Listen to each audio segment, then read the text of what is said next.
Well, they thought they'd got rid of me, but I'm back. Back in Parliament. Back in London. Don't worry, Shabana, Mahmoud. I'm not actually in London. I'm in China. In the heart of China. In Macau. It is surreal. They have reproduced the British Parliament here in Macau. But don't take any particular pleasure in that because the Eiffel Tower is over there. Venice is over there. This is Las Vegas. Now, as you all know, I don't gamble. I've never been in a casino, and I don't intend to here either, although this whole place seems to be built around succession of casinos. The craziness of colonialism is that I left Hong Kong a few hours ago and entered Macau, where the second language in Hong Kong was English. The second language here is Portuguese. I'm even eating pastel de nata, the speciality of my beloved Portugal. And I had to show a passport both times. Different jurisdiction, different money even. And all because a long time ago, Britain stole Hong Kong and Portugal stole Macau. But don't worry, they are returning to China very soon. They're already effectively back in China, but the final full stop on the colonial period, the century of humiliation, the humiliation and degradation of Chinese people and China as an ancient civilization is coming to an end completely. But in the last couple of days, France, the United Kingdom, the European Union are all on their knees begging China for help because they've discovered that Russia and China were not the enemy after all. They were not coming. It was the Americans that were coming. I'm beginning to think Donald Trump is a secret agent of ours because he's single-handedly wrecking everything that I've spent my whole life fighting against. Meanwhile, if you'll forgive me, my seat in Parliament awakes.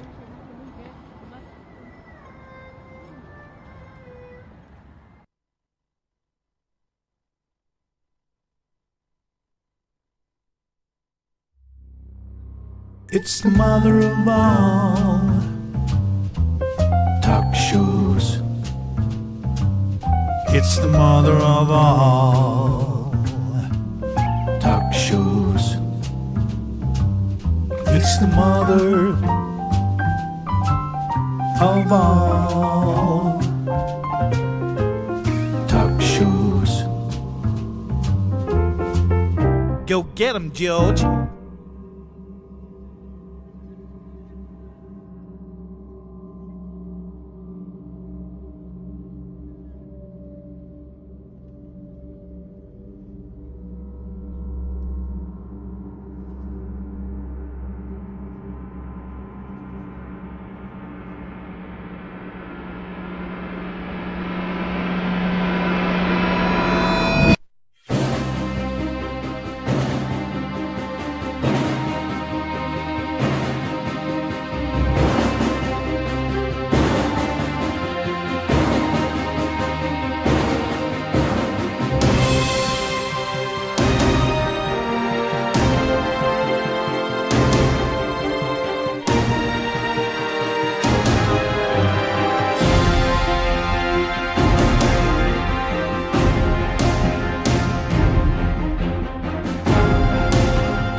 George Galloway, and the mother of all talk shows. Welcome to the Open University of the Airwaves with George Galloway. And it's live from Macau in China. Davos is swarming with prostitutes, and there are even women there selling sex. And the 7,000 CEOs and COOs and CO2s have all flown in their private jets to tell us we need to live a greener life. But true words were spoken there, and by the ultimate globalist, and we'll be examining the import of them. The Iceman cometh. Donald Trump loves a bit of ice with his full fat Coca-Cola, and although he confused Iceland with Greenland and the Azerbaijan-Babylonian War, he did speak some home truths to the globalist vassals, happy vassals, formerly now miserable slaves, according to the Prime Minister of Belgium. It is all happening so fast I can hardly keep up. It's 3 o'clock in the morning here, but I'm ready. Are you? It's the mother of all talk shows. Curious about our curriculum? Have something to say?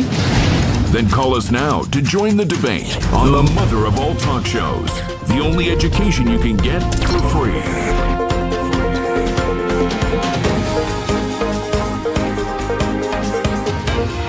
George Galloway, the mother of all talk shows. With George Galloway, the world is our classroom, and you're welcome to sit in and join the seminar. Well, Donald Trump is the ugly, bare, naked face of capitalism, of late-stage imperialism. That's why the polished, lipsticked practitioners of those crafts over, well, centuries hate him so much.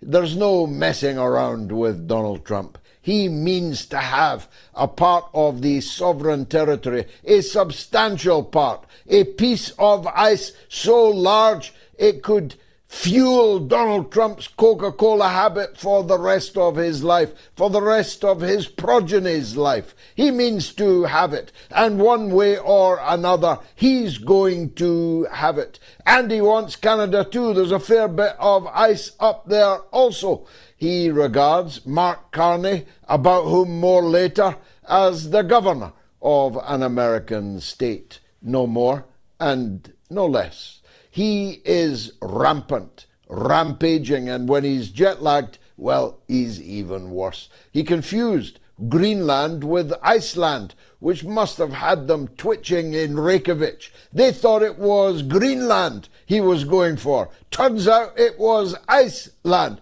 Well, ice, snow, you know the rest, as Joe Biden might well have put it. He said that he's going to have it whether it's by purchase. The Louisiana Purchase pales by significance, although the land was actually of rather more value there. He says $700 billion, dollars I should say. $700 billion plus $100,000 one-off upfront payment for every Greenlander. Every Eskimo and his dog and his polar bear will be queuing up for $100,000, which will be gone before you can say Jack Robinson, at least at the current rate of depreciation of the US dollar. China just dumped $61 billion worth of American debt, almost 10% of its remaining holding. It's shedding American debt and financial instruments at a rate of knots. Denmark just announced it's dumping American debt and all US Treasury instruments. The crash of the dollar is coming. And $1.6 trillion was lost on the New York Stock Exchange just yesterday. Sometimes I think Donald Trump is a secret agent of ours. He's single-handedly wrecking everything that I've spent my whole life fighting against. Hallelujah. I take my hat off to you, Donald. Comrade Donald J. Trump. as I one day may have to learn to call you. But let's go back to Mark-carney, because Mark-carney spoke truths beyond measure in Davos. The fact that he's the ultimate globalist, Goldman Sachs, the governor of the Bank of England, and then shoehorned in, unelected, without even a seat in Parliament at the time, as the Prime Minister of the 51st, or is it the 52nd state of the United States of America. Turns out that Carney has the Ministry of Defense. It's not called the Ministry of War there, unlike in the United States, but their Ministry of Defense has devised a whole plan for guerrilla warfare if Donald Trump invades the United States. That's the stage we've gotten to, that Canada has a war plan of taking to the hills and the forests, the mountains, the glaciers. He's going to fight them in the redwoods. He's going to fight them on the streets littered by fentanyl addicts in Western Vancouver. He is going to fight if Donald Trump wants war. And I don't know where that would leave Britain, because Canada is actually titularly still a part of Britain. Well, at least our king, do we still have one? King Charles is the head of state of Canada. That, I guess, would therefore place us in a state of war with the United States of America. That's the stage we've gotten to, that Denmark is garrisoning Greenland.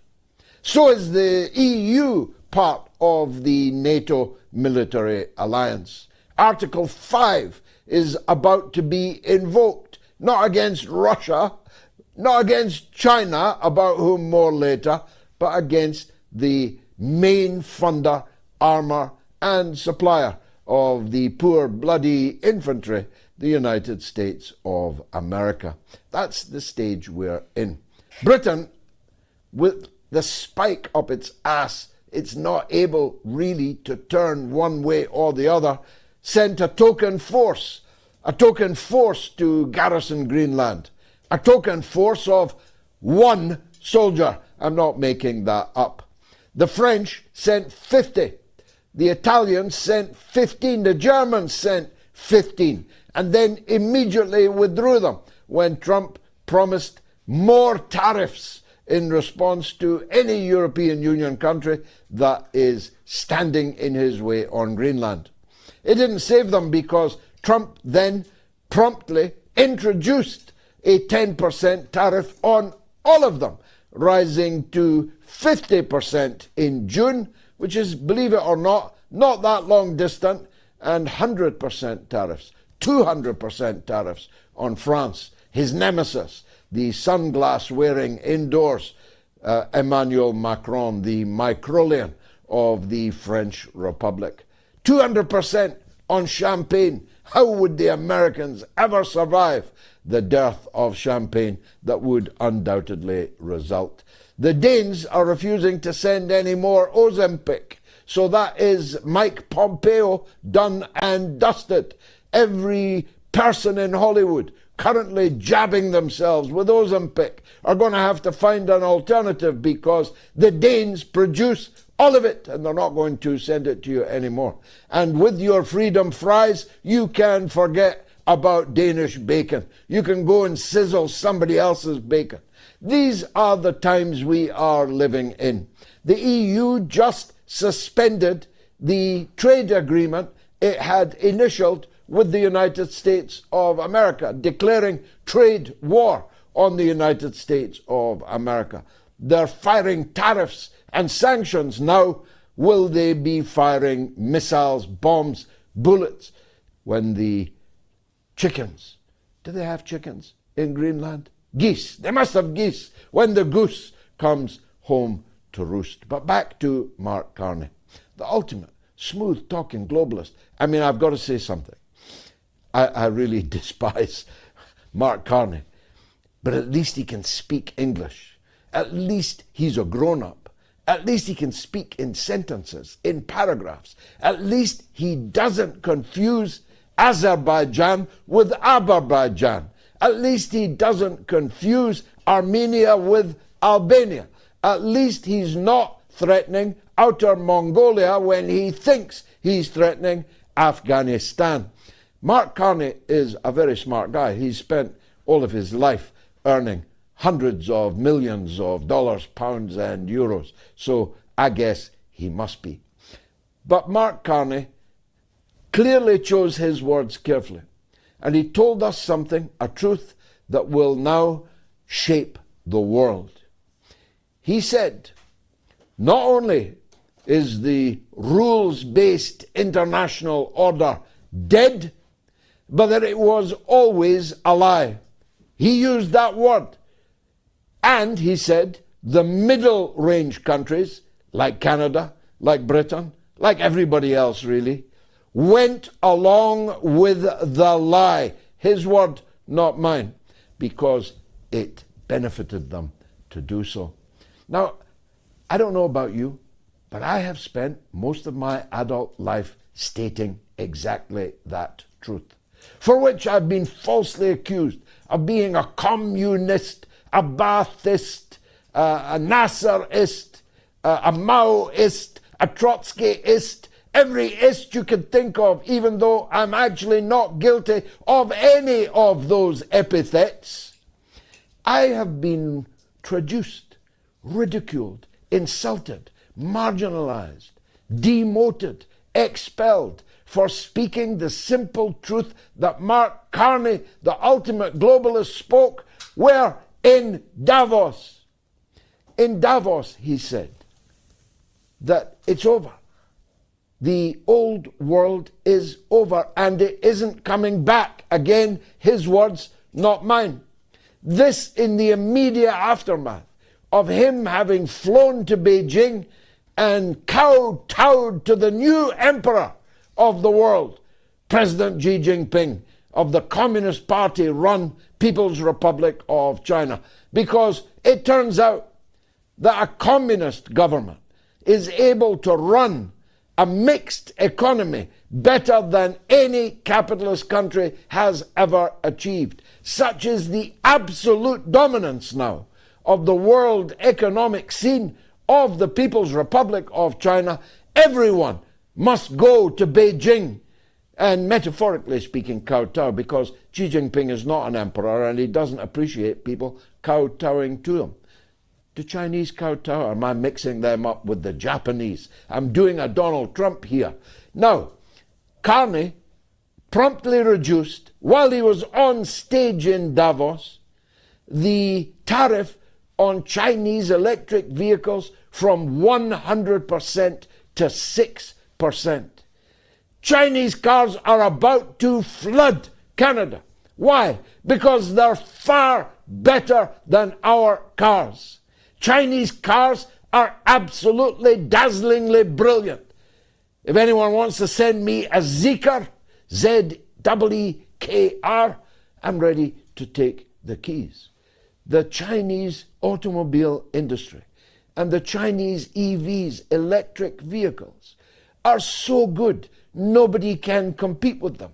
That's why they've got to tariff them. That's why they've got to sanction them. That's why, like in Britain, they've got to claim that their roadworthiness is not yet established. But if you go to half the world, they are clogging up the traffic. There are so many of them, a dazzling variety of them. So they're all coming to Canada. So goodbye the US manufacturing of automobiles, because it won't be long before, by one means or another, those Chinese vehicles are driving around the streets of San Francisco. And you've got a treat coming if you are a driver. I mean, the Tesla's quite good, but the Chinese electronic vehicles are simply unbeatable. And Carney was absolutely open about it. All roads now lead to China. So much so that Sir Keir Starmer is packing right now. Better check the weather, Keir. It's pretty cold in China right now. Keir Starmer is heading to China. That's right, the Keir Starmer who spent the last period of his office and before in the premiership of little Rishi Sunak, or as Joe Biden called him, Rashid Sunak, the Keir Starmer that's headed for Beijing has variously described China as Prime Minister and as leader of the opposition as a security threat to the United Kingdom. They blocked for years China's new embassy in London on suspicion that the underground parts of the building might be used for illegal interrogation, might be used as a spy base, a spy hub. That's the Keir Starmer who sent what's left of the Royal Navy, a bit Gilbertian now, Gilbert and Sullivan Navy now, but what's left of it he's sent to the South China Sea, across which I have just passed. He sent our warships to threaten China. He supported the call by von der Leyen for all European Union countries to send their naval assets to the South China Sea, to the Straits of Taiwan, to menace and threaten China. They called China a threat. They called China an enemy. They called China a power which is illicitly infiltrating spies into the British Parliament. The Speaker of the Parliament just the other month called an emergency statement to tell everyone that the Chinese were coming, that there might be a Chinaman under their bed, that they need to look over their shoulder at a Fu Manchu who might be following them. I'm not making any of this up. This all happened. And now Keir Starmer is going there to beg forgiveness from China, to beg for investment, to beg for some crumbs off the table of a sumptuous banquet, I have no doubt, which he will be offered. I mean, even I was given a 26-course banquet in my honor by the Deputy Foreign Minister of China. When it came to item 21, which was bull's penis, I politely declined, and she quietly explained that we don't have mad cow disease in China, you know. I didn't have the heart to tell her it was the fact that it was a bull's penis that I was going to have to swallow. I couldn't possibly do that, being a pale, male, straight man from Dundee in Scotland and of the working class. Now, that's all a digression. Keir Starmer was not the only one. President Macron, dark glasses and all, he looked like a character out of the Pink Panther. Clouseau, et boom, he was Peter Sellers in action. There he was up there, speaking English with his Gallic turn, and he said that we all need investment from China. China has to come to our aid. Now, don't get me wrong, I'm not complaining about any of this. I want amity in the world. I just wonder why we had to have so much enmity before the amity began to break out. I just wondered why we had to spend all that money on weapons of war and war games and military maneuvers in the Straits of Taiwan before people were able to see a truth so blindingly obvious that I, who left school at 16 and went to work in Michelin tire factory, was able to see it from the very beginning. But maybe I'm being churlish. Well, France, Britain, McCartney are all marching to China. And when they get there, they're going to take a deep, deep bow. Donald Trump, Iceland, Greenland, Azerbaijan, Babylon, any way you cut it, is on the rampage. The question is, where will the ice chips fall? That's what we'll be talking about tonight. It's the mother of all talk shows. Stay tuned.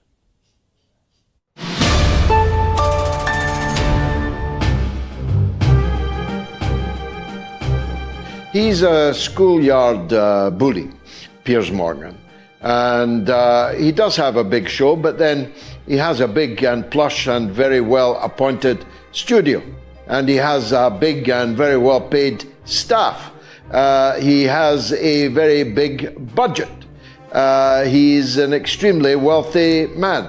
And the combination of all of that does give you a certain head start. We, on the other hand, are a mom and pop business. There's just me and Gayatri. And the people who told me the phones are melting are my own grandchildren who are answering the phones for nothing. This is an unpaid gig I'm doing and do twice a week. Nobody pays me one brass farthing to make this show, to present this show. I'm not sure that Piers Morgan would tell you how much he makes.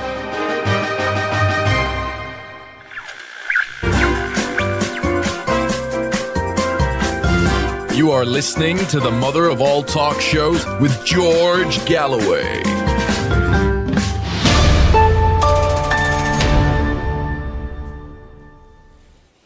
You're watching the mother of all talk shows, coming to you at 3:25 in the morning, my time, from Macau in China. The madness of colonialism was so amply demonstrated today when I had to show my passport to leave Hong Kong and then enter Macau, although both of them are in China, where I had to change my money from Hong Kong dollars to an unpronounceable currency in use here in Macau, where I had to enter two different jurisdictions, even though both of them are in China, just because Britain stole Hong Kong and Portugal stole Macau.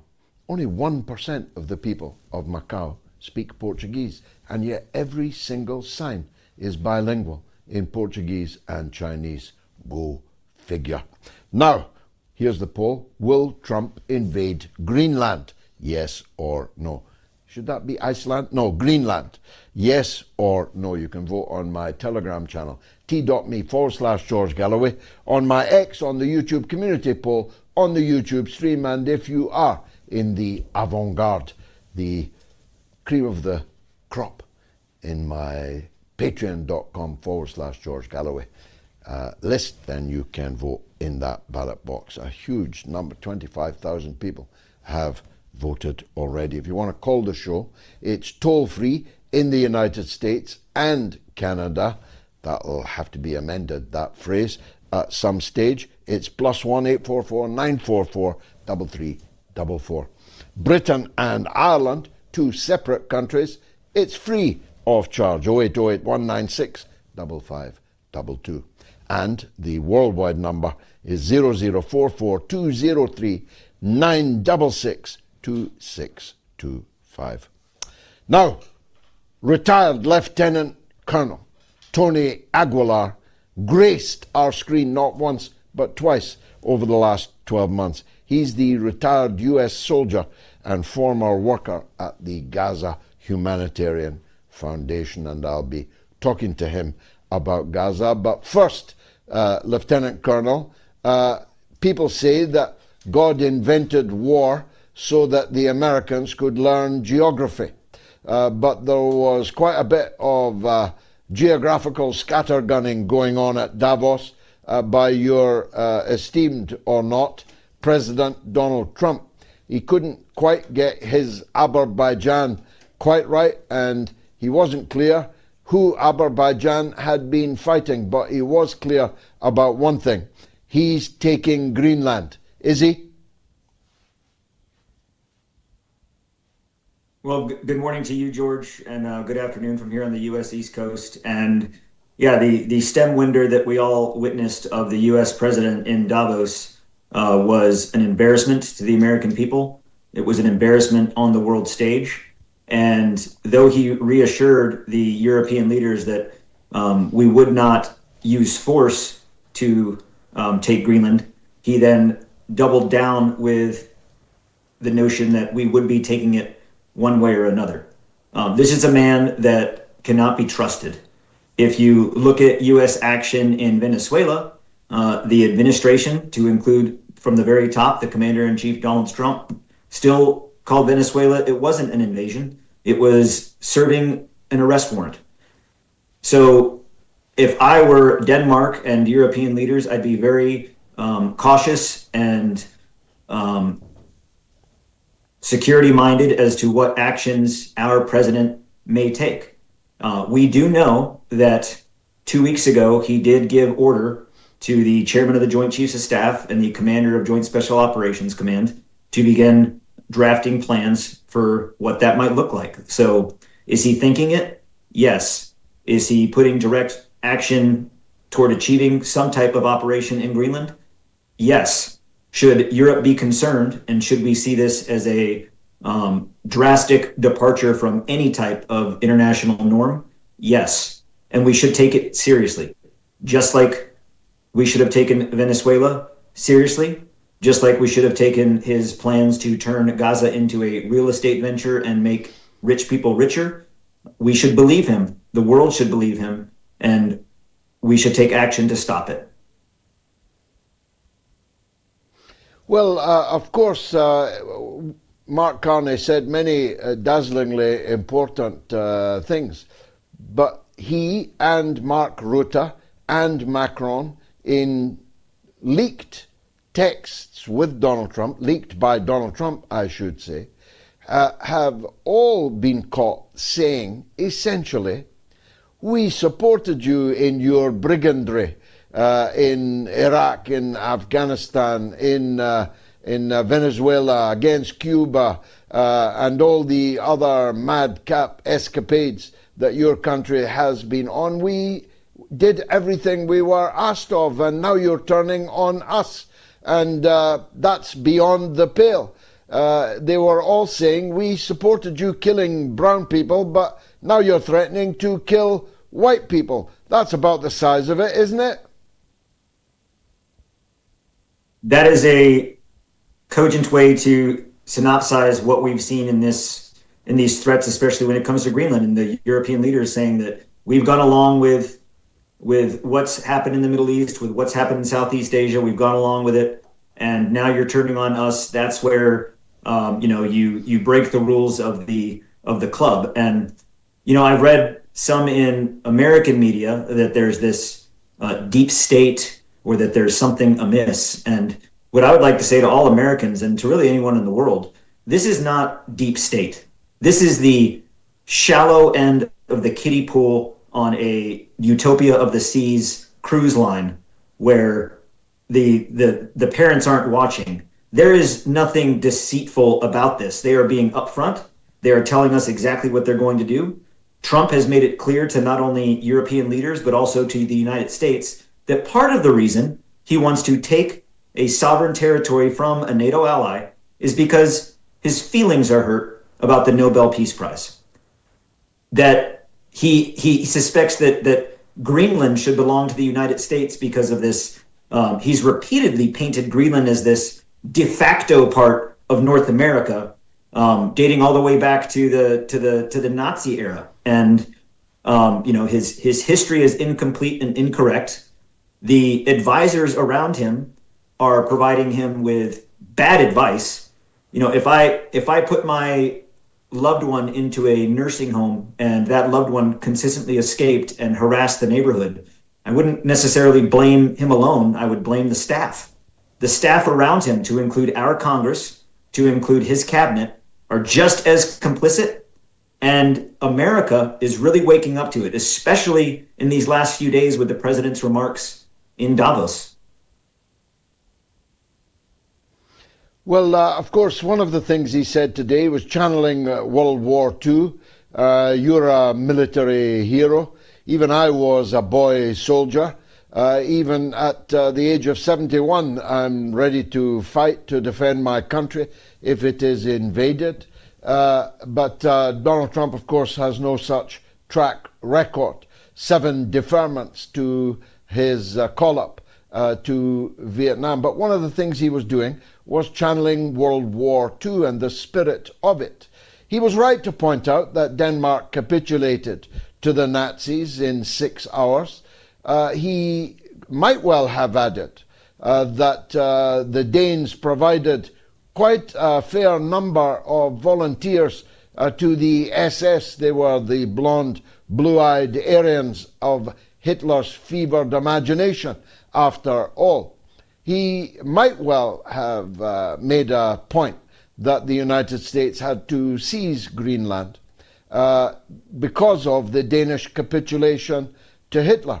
But one of the hilarious things he said was, if it wasn't for us, you'd all be speaking German. But of course, everybody in Davos does speak German. Switzerland has a 60% German-speaking population. So it's not just geographically that he's challenged, it's historically and anthropologically, isn't it? Yeah, it's wildly inaccurate in terms of, even when he tries to cut a jab or poke at sentiment, he's still off the mark. We see this in many of his comments here in the United States. And I hold this to be true. And I think that this is something that we should test in the US Congress and with the cabinet of the United States, especially in the executive branch, because I do think it would prevent war. That a large map be laid out, it have no labels, and if you can point out on the map the war or the country you're talking about invading and taking without having it labeled or without having someone point it out for you, then maybe we can consider some type of military action. I still fail to believe that Donald Trump does not know the difference between Greenland or Iceland. I fail to believe that Donald Trump knows the difference between the West Bank and Gaza. I fail to believe that if you were to lay a map of the Levant without labels, that he could not point out Syria as opposed to Jordan or Iraq or Afghanistan. I don't have trust in the astuteness, in the awareness, and the education and experience of our leaders, because Donald Trump has been so entitled his entire life that he hasn't had to care about the repercussions and the consequences of his actions. But now that it's on full stage for the world to see, it is glaringly obvious. If you recall last year when Donald Trump had a visitor to the White House and he complimented it on his English, and this nation state leader, a prime minister, a president, he corrected Donald Trump to say, well, English is our native language. It's consistent foot in mouth. But at this point, he might as well just leave the shoe in the mouth, because it would be much more convenient for everybody. Well, last question on Trump, I promise. But Donald Trump's father was, in fact, 100% German. But I only learned today that his middle name was Christ.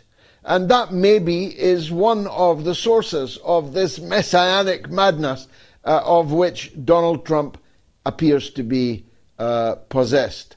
But you mentioned President Maduro, who languishes in the dungeon in which Jeffrey Epstein perished, is of course now yesterday's news, the day before yesterday's news, just like the Epstein affair itself.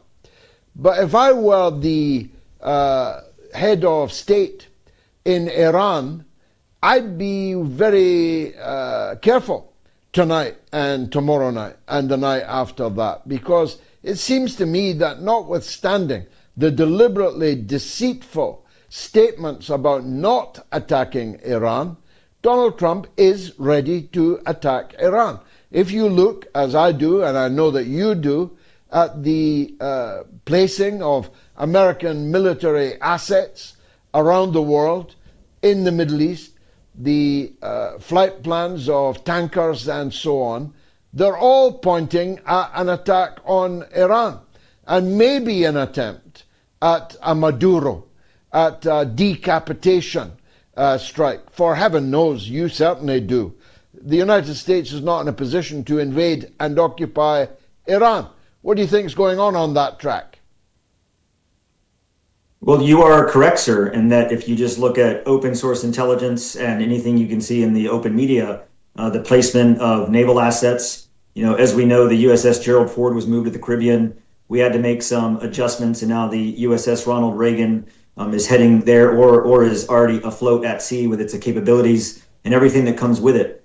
In addition to all of the intelligence capabilities, signals intelligence, geographic intelligence, all the intelligence entities that go into that are all positioned looking at Iran with all available assets pointed at Iran. So you're absolutely right. The what's coming out of Donald Trump's mouth, and that there won't be or that we won't, does not match. The visual does not match the audio, and the decapitation strike, similar to what we saw in Venezuela, what we may see in Iran, is that these further destabilize the region. They further destabilize the situation. And to think that if we were going to conduct a decapitation strike in Iran, that there won't be catastrophic consequences for the U.S. in the region directly, but also potentially in our own hemisphere, on our homeland, then it's a miscalculation. And I think that it would be a grave error to think that we can bully and strike with impunity like Israel does to its neighbors and think that there won't be consequences. I was in Israel during the days war between Iran and Israel and witnessed the daily bombardment of ballistic missiles. I have been on the sending end of ballistic missiles. Until that point, I had never been on the receiving end of a ballistic missile. And when a ballistic missile falls out of the sky and it's the size of a Volkswagen and it lands in the parking lot next to you, regardless of what the defenses are for the Iron Dome, there's consequences. And we know that Israel expended upwards of $30 million in armament, which they have not replaced, which they have not repositioned, to where if we strike the hornet's nest, Israel will pay gravely for a return strike, and so will we. This is not a game. And for a man that has never been to war, that has never seen the cost of conflict, for him to constantly rattle the saber, it's disingenuous to the world and to the American people. And if we strike Iran with a decapitation strike, there will be consequences diplomatically, militarily, geographically in the region. And the United States is not ready for such a response when American soldiers are returning home in flag-draped coffins in mass number because of a military action that the world scratches its head at. Donald Trump would call them losers when they did. The big enchilada from your recent experience is, of course, Gaza. Now, I don't really have words to describe this board of peace that Donald Trump is assembling. All the countries that he would normally be able to order around have declined the offer. But Lukashenko of Belarusia is going, and Vietnam is going. And President Putin has been invited and is considering it.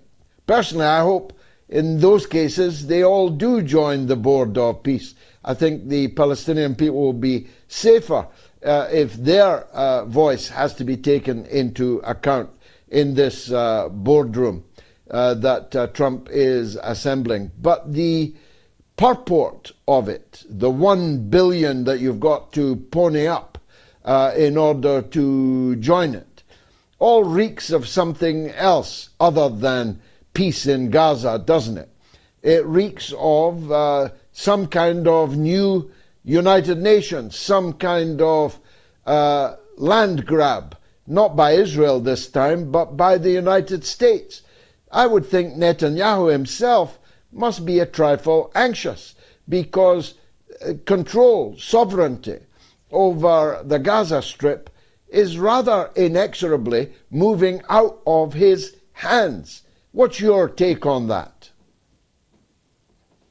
So, during my time in Gaza and working directly with the IDF and the highest positions of the headquarters within the Coordinating Office of the Governance Activities in the Territories, or COGAT, which is this mysterious arm of the Ministry of Defense that controls everything in Gaza, I saw it with my own eyes on a large map in their joint unified headquarters in Beersheba, where we had a meeting to discuss the opening of sites. And this plan for this rebuild, for this displacement of the Palestinian people to the south, to this total destruction and rebuilding, this has been a plan in the works. Project Sunrise, which is the project that Jared Kushner penned, that is now what this board of peace will oversee in the reconstruction, is not something that came from the ashes of Gaza in current state. This was planned before October 7th.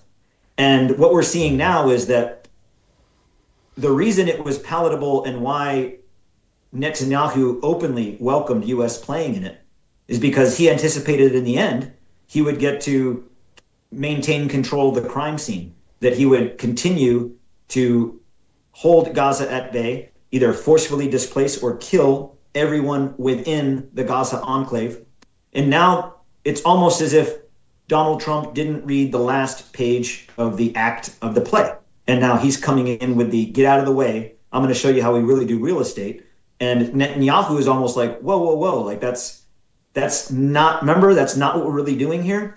So we see this because the Israeli government has pushed back against this board of peace, where we see real players coming into this board of peace that can make a change, where you would have representation. And quite frankly, as you put it so well, Gaza would be better under the supervisory role of people like Putin and Erdogan and Sisi, rather than being under the grip of Israel.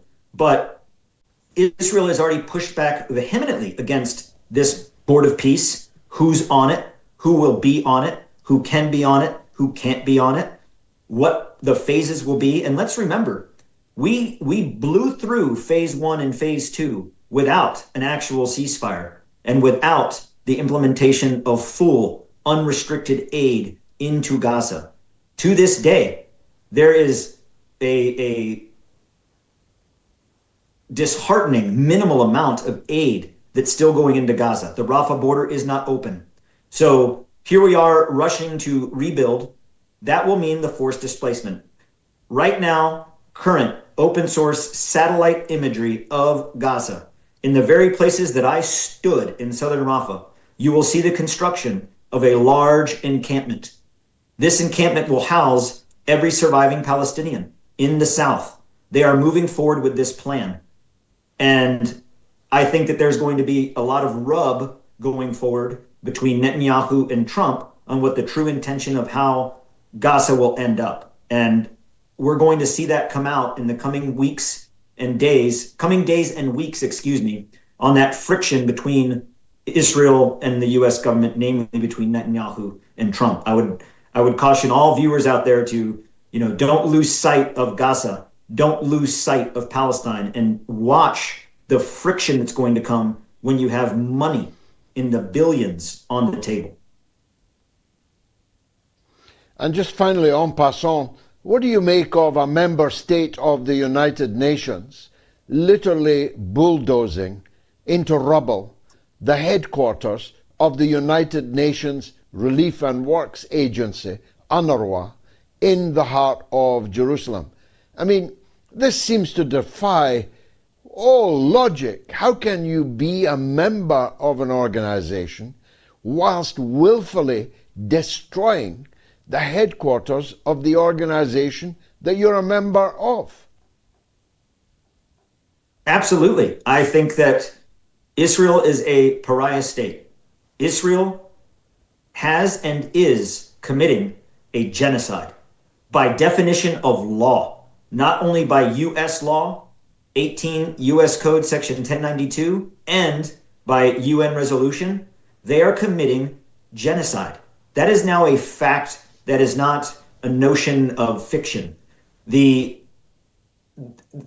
Israel is a pariah state. They should be put on restriction or put in timeout or kicked out or whatever they call it in fancy terms in the United Nations. And they should be classified as such. They are violating every international law, every international principle, and they're doing it in a very bombastic way where they are just shoving it in everyone's face. The world has now seen in Gaza City, where you have academics that are now analyzing the true death toll that may be over 600,000. We see the complete and utter destruction of the terrain. We see that Palestinians to this day are dying of hypothermia and disease and starvation, to include continued bombing. And now in the West Bank, they openly just demolish the UNRWA headquarters, and they do it in a way as if they should be celebrated for it. They should be thanked for what they're doing. They're acting in a way that is so far beyond any type of reasonable behavior that the world should hold them responsible. Israel is a pariah state. Israel should be removed from the United Nations, and there should be international consequences. One being, we don't continue to give them weapons. Lieutenant Colonel, a privilege for all of us to hear you again this evening. Many thanks for attending this episode of the Mother of All Talk Shows. Thanks very much indeed. Let me take a quick break, then it's your calls coming next. Stay tuned. George Galloway and the mother of all talk shows. Join us at the College of Knowledge, where there are no tuition fees. The Mother of All Talk Shows. Enjoying the show? Agreeing with me? Disagreeing with me? Call the show. Come and have a go. You think you're hard enough? Have something to say? Do you disagree with George? Then call us now and give us your view.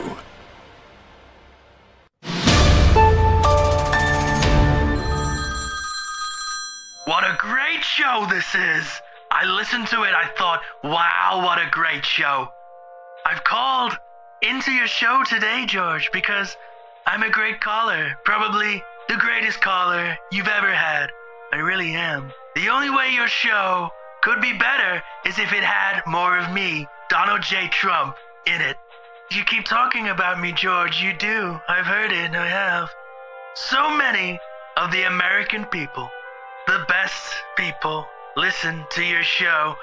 And I've heard them crying about me. I have, and I listen and I go, ooh, America, don't cry. Don't cry. You need to be careful what you say about me, George.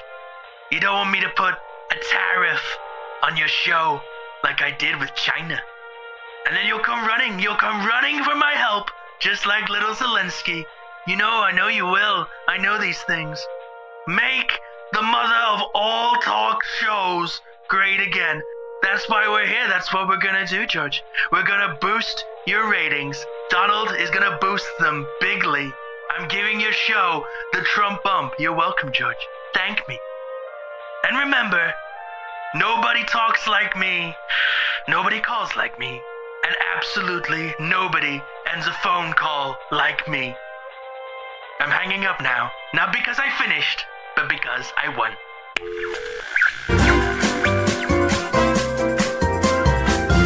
You are listening to the Mother of All Talk Shows with George Galloway.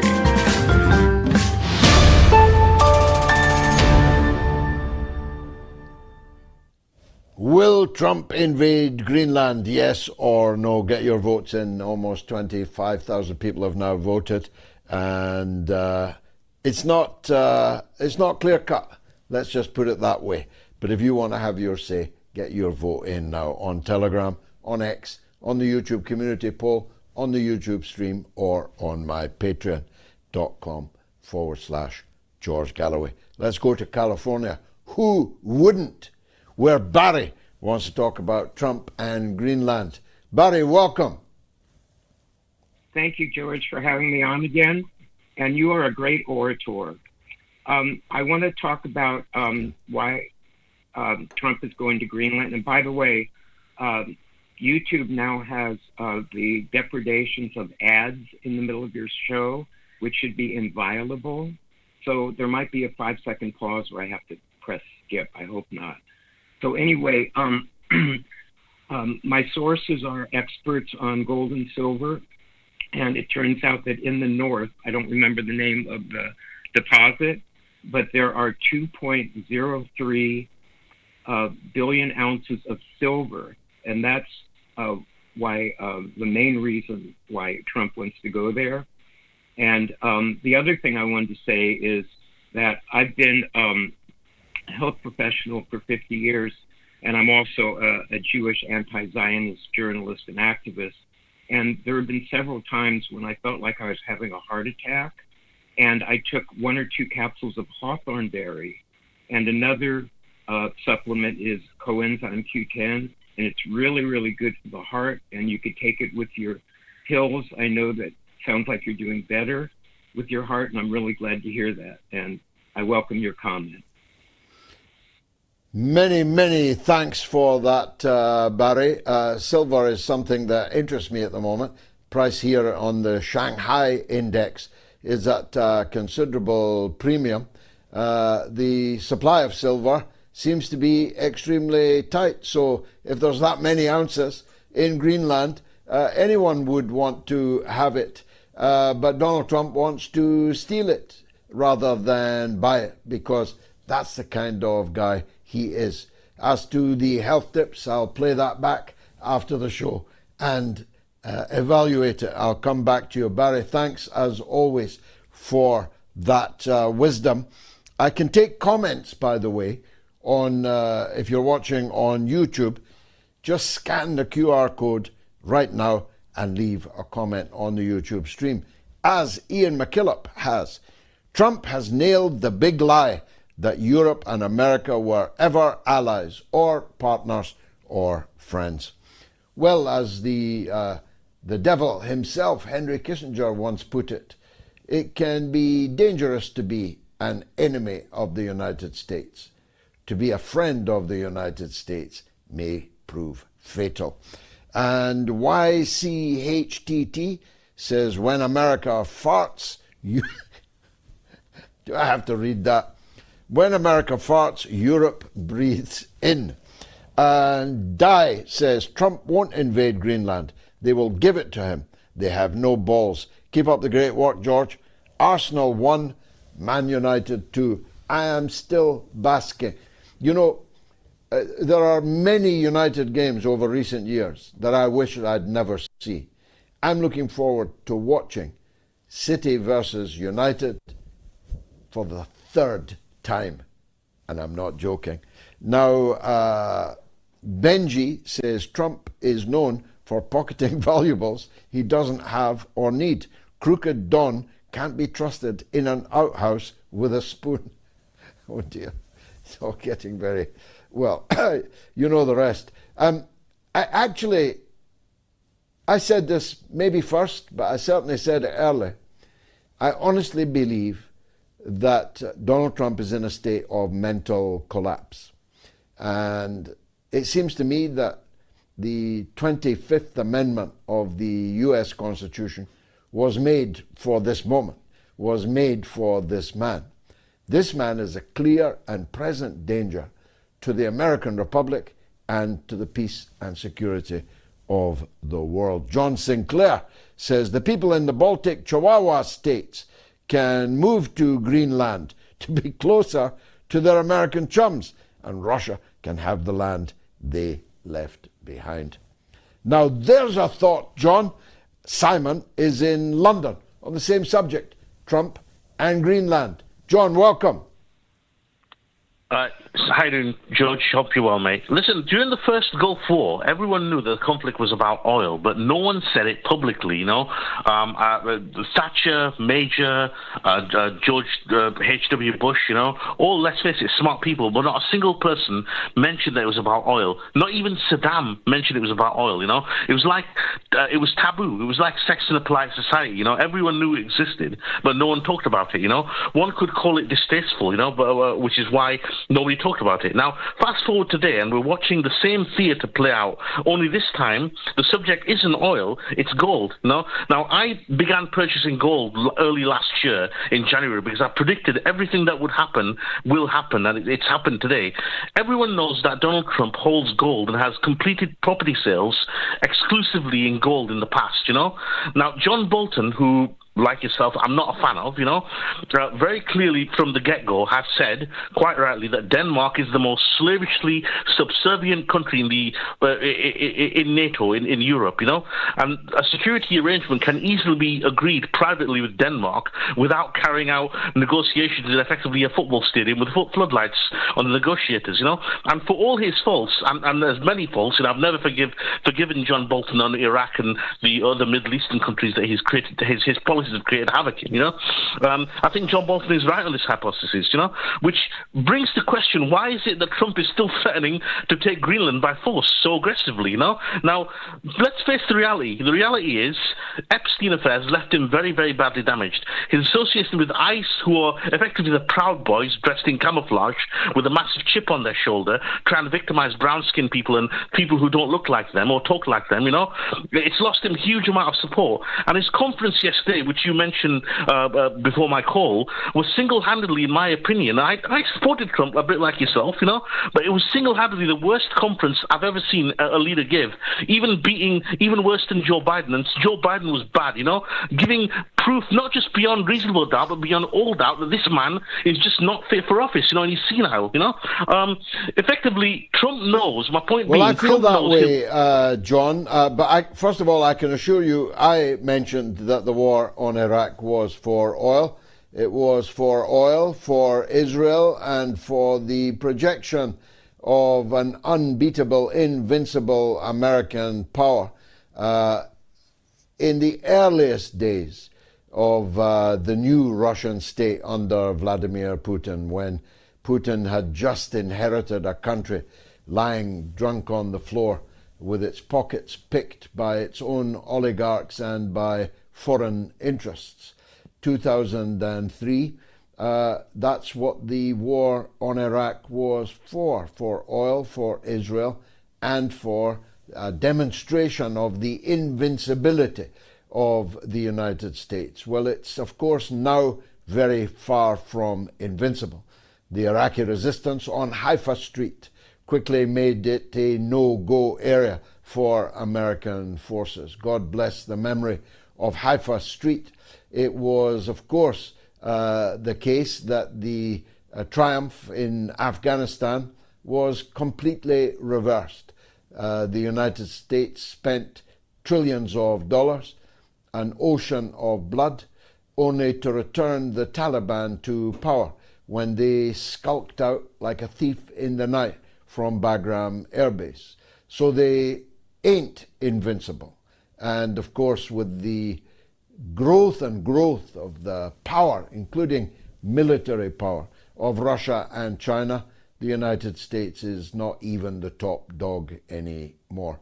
Although China, in the old Confucian style, feigns inferiority, every man and his dog knows that China ain't inferior to anybody. And Putin has defeated 27 countries' efforts to use Ukraine as a tool to dismantle the Russian state with.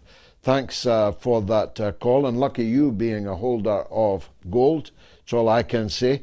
Now, are you supporting this show? I mean, I know you're enjoying it in record numbers, but are you supporting it? Or are you freeloading on the people who do support it? Are you freeloading on me? You need to support the show, even if it's only £1, $1, €1, or whatever the Macau currency is, a Hong Kong dollar, anything. We need your support. And here's how you do it.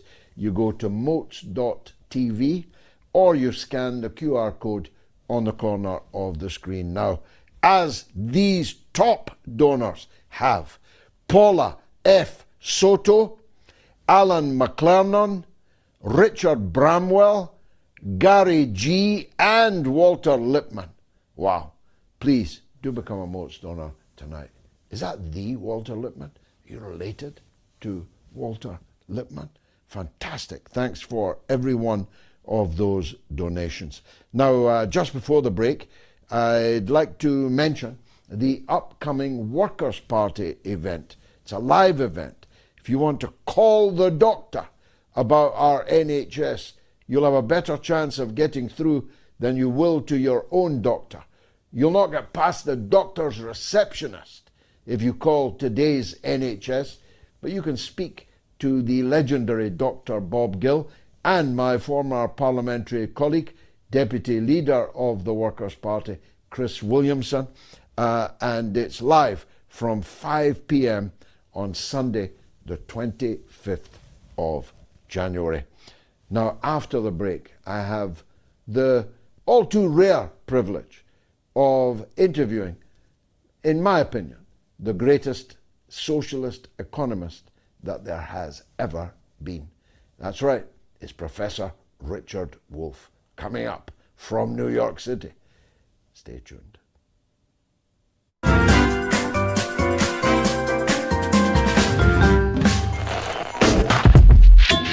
I defy anyone to contradict the point that I just made, that every person alive today was born of woman.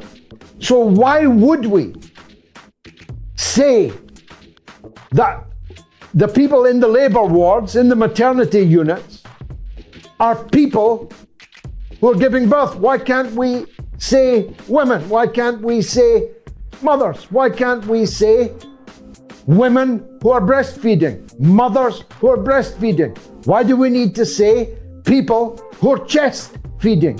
All of these words, and indeed all of the trend that you say you dissociate yourself from, of transgenderism, transmania, I call it, are all taking rights away from women.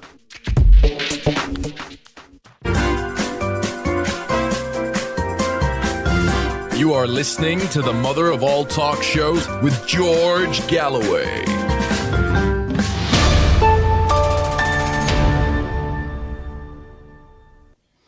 Harvard-trained professor of economics, founder of Democracy at Work, host of Economic Update, and author of Understanding Socialism, the legend himself, Professor Richard Wolff. Professor Wolff, it's been too long since I heard your dulcet tones and a beautiful hat, I may say. Now, Professor, I have been a socialist all of my life, of vaguely Sovietic brand of socialism. And I'm wondering if Donald Trump is secretly one of us. I'm wondering if Donald Trump is a wrecking ball destroying late-stage capitalism, imperialism, covertly on our behalf. If he isn't, he might as well be, don't you think? Absolutely. There's a joke going around New York City now that we have a socialist mayor for the first time, and it turns out now that he's been in office a good number of days, the world hasn't ended, the sky isn't falling, the city is doing as well or better than it did before. It turns out that socialism is being re-understood in America, not only as something interesting and worth thinking about, but yes, the joke is that Mr. Trump is the best recruiter socialism in America could have ever found. It's true. I mean, he's wrecked the European Union. He's wrecked NATO. He's wrecking the stock market. 1.6 trillion wiped off on Friday, I think. He is wrecking the position of people who are foolish enough to continue to hold substantial stock of U.S. treasuries and U.S. debt. One by one, the institutions of post-Bretton Woods U.S.-dominated capitalism are falling, aren't they? Yes, the only place where I might disagree a bit with you, George, is this predates Mr. Trump. The decline of the American empire is a much more deeply grounded historical phenomenon. It started before Mr. Trump. It's been through Mr. Biden. All of them are trying in their ways to reverse it or at least to slow it down. That hasn't worked either. What you said before the break about China is true, even here in the United States, which conducts an intense anti-Chinese hysteria program on every minute of every day. I mean, the United States does for China what the European leaders do for Russia, the ultimate evil devil horror. If I could introduce, though, a thought that is spreading here in the United States that might be of interest to you. It goes like this. The effort to grab Greenland is actually about Europe. The fear in the United States is that the Europeans, probably not under the leadership they have now, but under new leadership, will do something significant, or at least try to undo their gradual or not so gradual disappearance from the world economy in favor of the superpowers, China and the BRICS on one hand, the United States and what remains of its allies on the other. And the fear of the United States is that it will come out second to China. And so it needs to convert Europe from an ally into a servant. It needs to make sure that Europe does not try to be its own center, if you like, to be a third player in the world economy.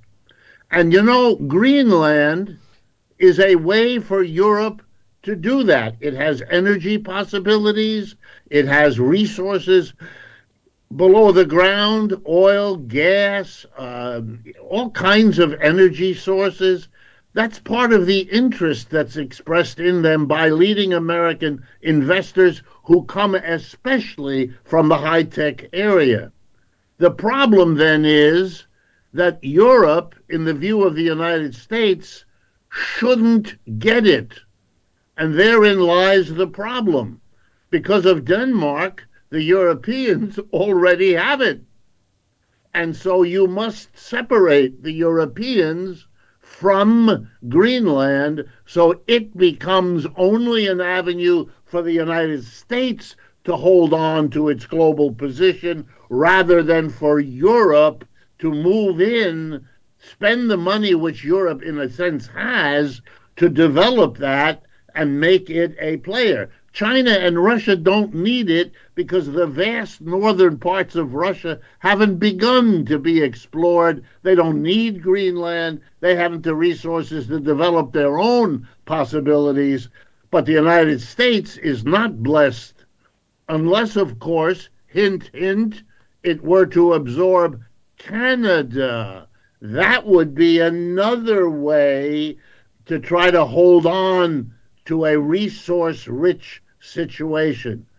Much of this is what we think in America lies behind the strange antics around Greenland.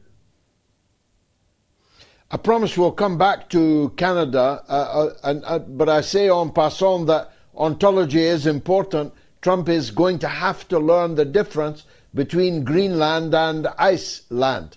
But moving on swiftly from that, the reverse is happening, though, isn't it? Instead of accepting new servitude, or as the Belgian Prime Minister put it, it's one thing being a happy vassal. It's another thing being a miserable slave. That's a quote that will live. The Europeans are now on a fast boat to China, not a slow boat to China, but a fast boat. The Prime Minister of Britain, Keir Starmer, who literally only months ago was denouncing China in US terms and American levels of demonization, is packing for China right now and is getting there as quickly as he can before any of the others do. Macron was just there. Carney, that I'll come back to, was there famously and is now a strategic partner of the Communist Party of China and the People's Republic of China. Who'd have thunk it? But the likelihood is that Trump's behavior is making people reconsider what they previously thought about Russia and making them stampede towards China, the rising power, inexorable rise of China. Don't you think? Absolutely. We see it everywhere. I mean, I can just a couple of examples. here in the United States, Mr. Biden and Mr. Trump both put a 100% tariff against electric vehicles made in China, and most famously by their BYD corporation, the Chinese leader in that kind of production. And so Americans could not afford to buy it because basically you had to give the price to China to get the car and then the same amount, 100%, to Uncle Sam to be able to pick up your car from the docks. And Americans didn't do it. They settled for inferior cars and trucks made by GM or Ford or Tesla or Toyota. The reality is the Mexicans let those cars in, and Americans on the border, Texas, Arizona, New Mexico, have been crossing into Mexico to buy those cars without therefore having to pay the tariff.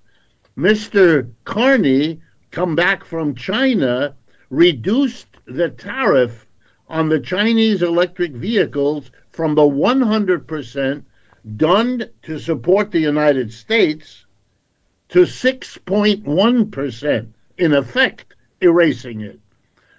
And they agreed to accept, in the first year, 49,000 electric vehicles from China that will be charged a very low tariff. It's over. The United States is discovering that its allies, whom it has snubbed, are, as you put it, running to China to make the deals they have to make for their own economic survival, and in the process, isolating and limiting the United States. It is a deeply frustrating event. But I would urge you, and George, you're one of the people who has a media presence that can do what I'm about to say. It is important to understand that inside the United States, the changes politically and economically are also extreme and shaking everything. It's not well known, but here's a little fact to think about. The official labor unions, and you know exactly what I mean, the AFL-CIO, with everything you know about its long history, but the AFL-CIO, Union of Unions in Minneapolis, Minnesota, reacting to the behavior of ICE, the Gestapo that we have recently established in this country, put out a call on the 16th of January, that's a few days ago, for a general strike in Minneapolis and surrounding major cities against the ICE program of the president. We have not had an official labor movement call for a general strike anywhere in this country for many, many decades. And it is an index, a measure of what is coming. I don't know how this will work. I'm not in Minneapolis. I wish I could, but I can't give you an on-the-spot report. It is scheduled for the 23rd of January. That is in 2 days. But even if it didn't come off, and I'm not saying it won't, but even if it didn't, the very fact that the labor delegates met, that they had this proposal, and that they voted with considerable enthusiasm to take this step, that is a very important index of how things are changing in this country. As important, and I don't mean to take away from anything, as the election of Zoran Mamdani as mayor here in New York City. And of course, when Trump gave the middle finger to a firefighter in the Ford Motor plant, that middle finger was at the entire American working class. It was at the organized blue-collar labor movement, a huge number of whom had voted for him. Not once, not twice, but twice. They maybe even 3 times. And they did so because they thought and hoped, perhaps rather than thought, that he'd be the human hand grenade tossed into the establishment of the United States. It hasn't worked out that way, but That was the thought process, wasn't it? Yes, it was the thought process. And I want to just add a footnote to your history. The man to whom the president delicately gave his middle finger when the man called him out for being the protector of child molesters, that man put up a GoFundMe because he was fired by the Ford Motor Company, his employer. He was fired for receiving this symbolism from the president. He put up a GoFundMe. Anyone who could help him. He has become, from the last I saw, the possessor of over $800,000 of small contributions from the American working class who wanted to give the finger back to the finger-giving president. And some fools say there's no God. Lastly, but very importantly, Professor, McCartney will go down in history, and I never thought I'd say that. He spoke at Davos and tore the mask right off. He said not only is the so-called rules-based international order dead, but it was always a fraud. It was always a lie. And moreover, that we all knew it was a lie, but we went along with it because it benefited us to do so. This is remarkable candor from such a cosmopolitan, globalist banker like Carney, isn't it? I do think so, but in all honesty, everything he said is correct, but the statement, they knew it, but they didn't say it. I have spent more of my adult life than I wish I had arguing and debating with my colleagues in the economics profession. They did believe in the rules-based order. Now that it has been exposed for what it always was, they are beginning slowly. And Mr. Carney deserves, as you're right, credit for saying it. And they are slowly coming around to it. But it's taken a long time, and for Europe, perhaps too long a time, to pull back from the precipice upon which the whole Western world is now perched, because it's look, time is on the side of Russia and China. They know it. The rest of the world sees it. Only in the West are there still delusions that this is not the case. And those delusions feed very dangerous military ideas of domination, whether they be in abducting Mr. Maduro or snatching Greenland or menacing Cuba or Panama or dropping bombs in Nigeria. This is a very desperate society, knowing that its empire is on the down. And you folks in England who have been at this longer than we have, because your empire faded before we replaced it, you know what I'm talking about. It is a low and long and painful process, and the leaders of our capitalist system are devoted to pretending it isn't happening there to the last possible minute. I mean, did you ever imagine that I would be able to ask you on air if you'd read Canada's plan for guerrilla warfare in the event of an invasion by the United States of America? I'm not sure what Buckingham Palace would do in those circumstances, Professor. No, I don't either. Americans are slowly learning, and it's slow, just how isolated they have become. It began a few years ago with those United Nations votes, when it was basically the whole world on one side and Israel and the United States on the other. They began to notice that this is not, how do you explain this? part of the Trump behavior is we're not going to give them any money because they vote against us. It's a mentality that wanted to see the rest of the world as behaving badly. Now, with Trump, it has become so overwhelming that even the American people are more and more. I've had 22 emails, just myself, today, in response to the press conference President Trump gave yesterday.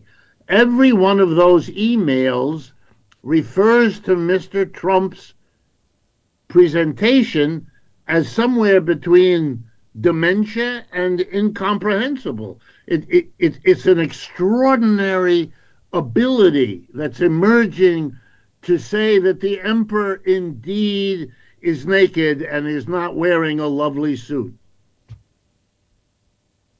The emperor has no clothes, and moreover, he is Caligula. He's the Emperor Caligula.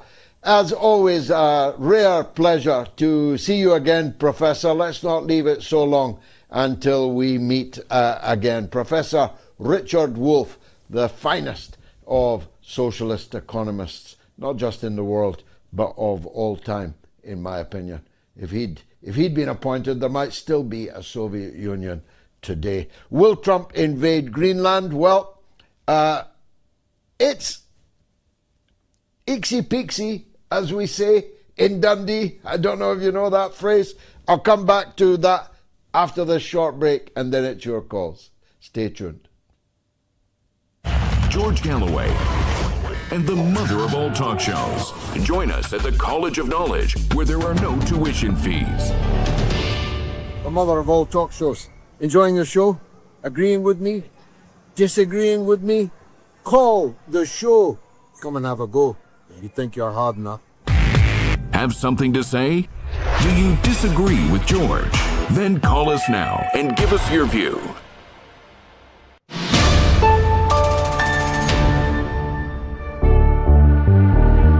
I don't believe that the mainland European countries give a toss about Britain, and I'm certain that the United States would not sacrifice itself for Britain. That's why I say Britain is completely marginalized. As for the Trident missiles, of course, if the United States, which has dual control over these missiles, gave permission for them to be launched, of course, they would incinerate Russian cities. But what good would that do us? Because we'd all be dead, including the people that fired the missiles. You feel me?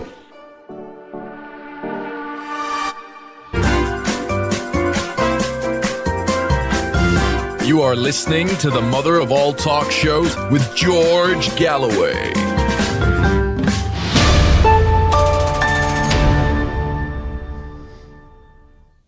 Well, a massive poll, well over 25,000, close to 30,000 people have voted, and it's basically 55% yes, 45% no, and it is changing by the minute. I'll give you another 15 minutes to cast your vote on Telegram, on X, on the YouTube community poll, on the YouTube stream, or on patreon.com/George Galloway. Let's go to the great city of Liverpool, where Joseph wants to talk about Greenland and Davos. Joseph, welcome. Thank you, George. First of all, I want to say what a brilliant job you're doing, and good night to you. Good night, good morning, good afternoon, wherever to your listeners. George, has there ever been a time you hear something and you go like, "This is ridiculous, it can never happen," or did that just come wrong? I was today when I was listening I came across Trump's speech at Davos, and the only thing that could pop in my mind is my 10-year-old son wouldn't even say this. Has it gotten that bad that this is what Americans voted for?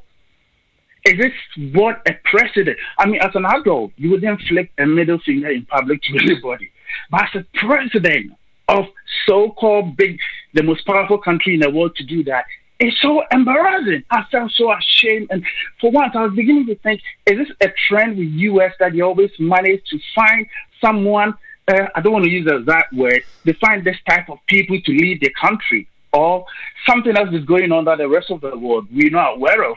I mean, that's a question you can answer that. But on a more serious note, when Trump came out to say we want Greenland, the first thing I said was, this is ridiculous. It's not going to happen. It's for Denmark. They're part of NATO. How are you going to do that? But then, most shocking to me most was the fact that Denmark and Greenland sent someone, a delegation to Washington to have an agreement. George, I listen to you and it awakens the Scottish in me. Just imagine Trump saying we're coming for Scotland. We will be right by the border, armed to the teeth, and tell him, come and grab it if you're strong enough. But that message that was through the delegation was sent to me, I felt like they were trying to tell U.S., you can have it, but please don't come for it. That was a signal of a weak person or a weak country. It should have never happened. And now it's like listening to Donald Trump and how he's bragging about this. I still think he'll be going for it. And probably that is going to be the end of NATO and any sort of Europe having any sort of agreement. Well, here's hoping. Joseph. These institutions that he's wrecking should either never have been begun, should have been closed when it was the right thing to do to close them, or definitely deserve to be smashed. And he's doing the smashing. It's true that he drawls from the lip, especially after a long flight. When I read his social media in the early hours of the morning, I question the narrative that he doesn't drink alcohol, because they read like the ravings of a drunk man to me.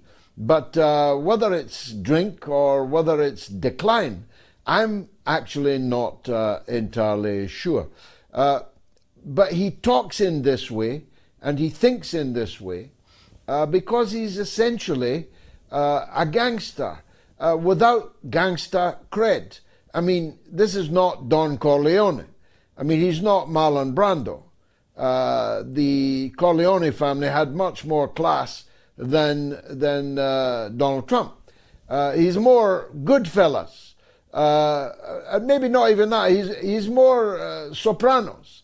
It's gangster of a particularly tawdry type, and without, as I say, the glamour of the Godfather movies, though he may see himself in that kind of a way. But he's essentially bullying and bludgeoning and browbeating everyone that he can reach with his bludgeon to bend them to his will, not even necessarily to the United States will, because many of the things he's doing are very obviously, diametrically opposite to the interests of the American people, or even the American state, even the American deep state, but very definitely in the interests of him and his grasping family.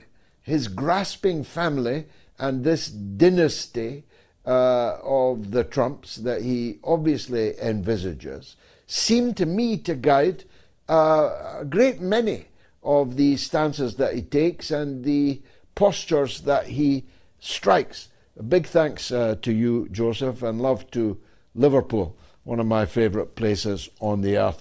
Now, the podcast is rocketing this year. I don't want to sound like Donald Trump, but listen to this.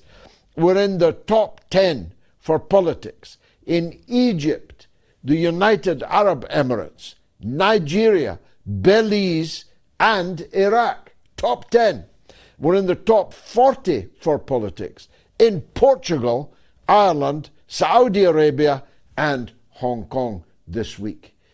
Obviously, tribute to my presence, me and Gayatri. You can download the Moats podcast by scanning the QR code on the corner of the screen now. But you can also listen to the weekly podcast on moats.tv, our website, where you can also very, very easily leave a donation. Let's stay in England, where David in Hastings, wants to talk about the air bases in the Maldives. I'm all ears, David. Tell me. Hello, George. I just want to, if you can enlighten me on the upside-down world that we live in. We have Ed Miliband, who claps on about climate change. And I know it's not his problem because he's only been in government for a short period of time. But we have 2 military air bases in the Maldives, the USA, and the UK have air bases in the Maldives, which is the one product which will bring the Maldives underwater if the climate change scaremongering is actually a reality. What's your viewpoint on that? It doesn't seem... Well, first, I didn't know that we had air bases in the Maldives. More fool me, let alone that we had 2 of them, or was it 3 of them that you said? I can't imagine why that concentration of military power in that tiny paradise. I've never been there, but it's one of my ambitions to see it, not least because if the greenmongers are correct, it won't be with us forever. But the concentration of military bases is one of the most environmentally damaging things you can possibly imagine. War itself is devastatingly damaging to the environment, though green types seldom concentrate on it. They're more interested in forcing you to scrap your boiler and get a heat pump instead. But they either support or do not oppose, and if they oppose, they do not oppose meaningfully the wars throughout the world. In fact, the German Green Party in government was one of the most belligerent and warlike parties ever to be in government anywhere since the Second World War. So I've got severe doubts about the apocalyptic nature of the predictions of climate change, and even more serious doubts as to whether the attribution of climate change, which clearly exists, to human causes and therefore subject to human remedy, I've got even more serious doubts about that. But the war, America has 800 military bases around the world. 800. China has 1 in the Horn of Africa in Djibouti. 1 to 800. Which of these 2 countries is the real warmonger, I ask you? Thank you, David. Some comments. Antonio Cristoforu says, I think this Greenland disagreement is a hoax, a ploy, a plot, call it what you like, for NATO spies to embed themselves in China, like Mossad in Iran. I think that might be a conspiracy theory too far. But you never know. Stranger things have happened. I think I'm going to some more comments now. PR Vox 34 says Denmark was one of the first countries to recognize Kosovo. Talk about karma. Actually, it was the first country to recognize Kosovo, which was, of course, illegally stolen from Serbia. Karma is a bitch. You are right. Marion Wallace says Trump said if they don't allow this peace board, he will allow Israel to kill them all. How can a man that said this be on the peace board? Fake, evil man. Marion, he's never recovered from the fact that he didn't get the Nobel Peace Prize. He's hating on Scandinavia because Norway didn't give him the Nobel Peace Prize.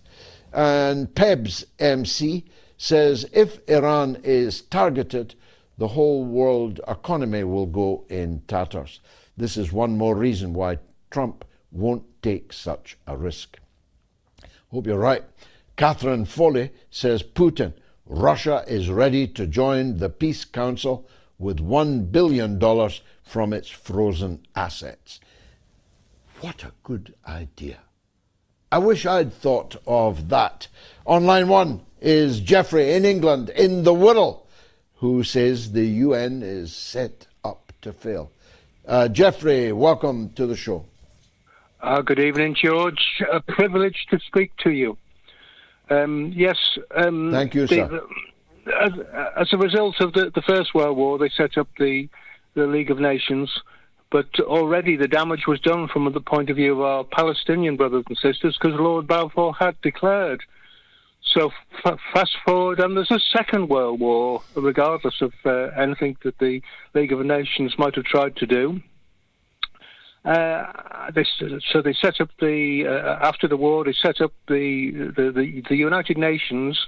It's not clear to me when they decided that there would be permanent members of the Security Council and they would have the power of veto. I'm not just sure about that date, but after 2 years, they decided to set up. The powers that be decided to set up NATO.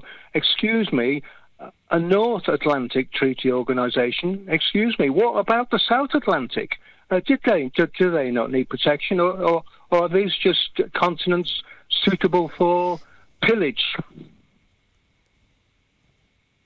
Well, that's exactly it. It was set up in 1949. People, an amazing number of people imagine that it was set up in opposition to the former Warsaw Pact formed by the Soviet Union and the socialist countries. But in fact, NATO predated by some years the creation of the Warsaw Pact, which was in fact an answer to the West creating NATO.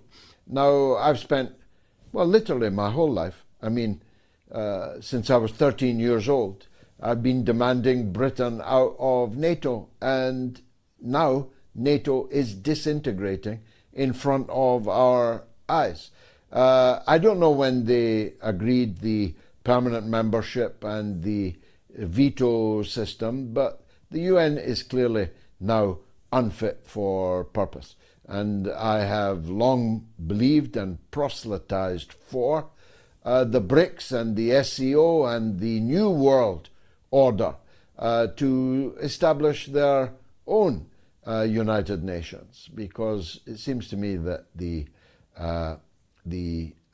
current UN in New York is, well, completely useless. I mean, it's on the East River. The United States has hegemony over it, can even decide which member states are to be allowed a visa to come and speak at the United Nations. It's preposterous. I remember I was with Chavez in New York when the US refused to give visas to his bodyguards. But such was Chavez's charisma that he took to the streets of New York without any bodyguards and was hailed everywhere he turned. Such was the magnificence of Hugo Chavez. He walked around the streets of New York to a hero's welcome without bodyguards because the US refused to allow his bodyguards a visa. Now, the big donors tonight, I need to shout them out because I do have to reiterate, we need your help if this show is to continue, at least continue twice a week. And I think you'll agree that the speed with which things are moving in the world, we definitely are needed at least twice a week. So you must give, as these heroes have done since we came on air. Sally Soriano, Wilma Williams, John, Derek Blackmore, and a big thanks to James Glass, who is a weekly donor of significance. James, and all of you, thank you very much indeed. Check out moats.tv. Click on the Donate Now button anywhere on the site. It's the big tomato. You say tomato, you say tomato, I say tomato. Let's call the whole thing off. Big Tomato, he calls himself, in North America, wants to talk about Noam Chomsky. Is he still around? Go ahead, Big Tomato. Thank you, George. Happy 2026. Thank you for maintaining such a high note week after week, twice weekly. How you sustain it, I don't know, but we're all better because of it. So thank you. regarding Noam Chomsky, what a revelation that was. It feels like ancient history amid all the things that have happened in just a few short weeks that have passed. Amazing how quickly news cycles will completely drown otherwise remarkable insights, revelations, and such. I have a question for you. I've been a long time reader, advocate, ardent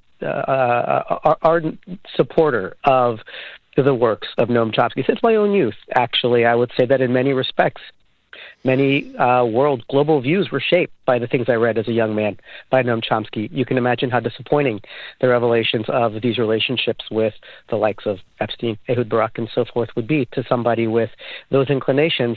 But my question for you is this. I listen to Wagner. I would listen to Michael Jackson. Can we separate the art from the man? Can we separate the science, the ideology from the man? Is that too naive? He didn't make his career lecturing about fidelity or sexual propriety after all, so maybe he hasn't directly undermined that extraordinary corpus of work that he produced to the sociological, geopolitical pantheon. But I guess I wonder at this point, how does this affect the way even a longtime supporter and advocate and subscriber to his work might view his contribution to that science? Well, it's a brilliant call and a brilliant question. You could write a PhD on it.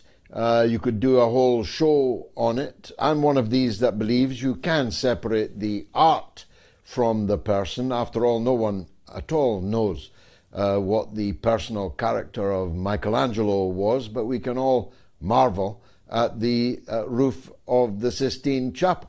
We can all marvel at La Pieta. We are ignorant of whether or not he treated his children well or kicked his dog or was mean to his wife. We can't know that, but we can marvel at the magnificence of his genius. Of course, more recent flawed heroes, like some that you mentioned, are a little bit difficult, not least because we know more now about the personal character and behavior of artists. I doubt whether you can separate the art from the person when it comes to writing books, because that is their character. They're showing you their character. Now, I'll confess to you, I was never a fan of Noam Chomsky for a number of historical, political reasons.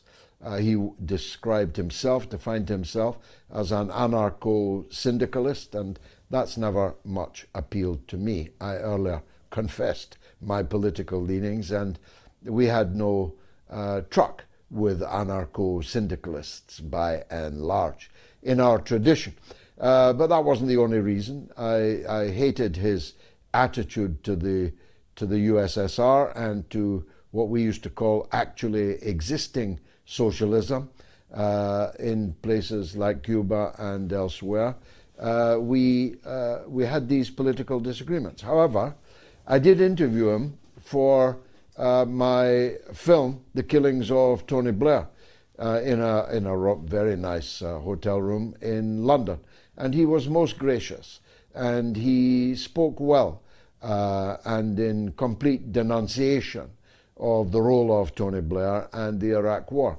But even then we had disagreements. He was opposed to the boycott, divestment and sanctions movement against Israel, a stance I simply could not understand. So I suppose, in short, I'm ready to disassociate Bob Dylan or Michael Jackson from any failings in their character or broader attitudes to various questions. I'm ready to judge these as artists purely on the art that they produced, and in Dylan's case still producing. But I can't really do the same for Noam Chomsky. I don't know if he's listening or if I've hurt his feelings, but that would have to be my honest answer to you. Thanks, though, for a very, very good call. Now, look, there's a flotilla launch. The flotilla is going back to see. And one of our comrades is right at the heart of it. In Birmingham, in England, on Sunday, a call to conscience, a call to action. Break the Siege is the launch of a UK civilian flotilla challenging the blockade of Gaza through peaceful action. You can hear from Lee Cadno and Sheikh Azrar, God bless you, Sheikh, from 5:30 to 8:30 at the Old Printworks in Birmingham, England, this Sunday. Let's take a legend. It is Norma in Bristol on the line. Welcome, Norma, always. How are you keeping? No, I'm not very well, but I never am. I just like keeping my mind active. And I thought I'd just tell you this story is because, as you've been in Hong Kong, and I know that I have mentioned that my husband had a stroke in Hong Kong. This was in 1997 when they were, actually, we were there for so long. The handover was there. My son was flown over to be with me, and we did see the handover. But we stayed at this gorgeous hotel, and I am mentioning it because I think they're a chain of hotels. The Shangri-La Hotel, and I was lucky because the room overlooked the harbour. But as soon as my husband had a stroke in the middle of the night, the night manager immediately phoned the ambulance, and we were whisked to hospital, and within half an hour my husband was all wired up. And the fact that they looked after me, and even when in the beginning I was taken in their chauffeur-driven car, we sounded as though we were very rich, actually. We were only staying 5 days, but we stayed 6 weeks. Good insurance. The chauffeur took me to visit my husband till I got to know how to be independent. And, everybody seemed to know that what had happened. And to be honest, I was treated so well. And I'll never forget it, never,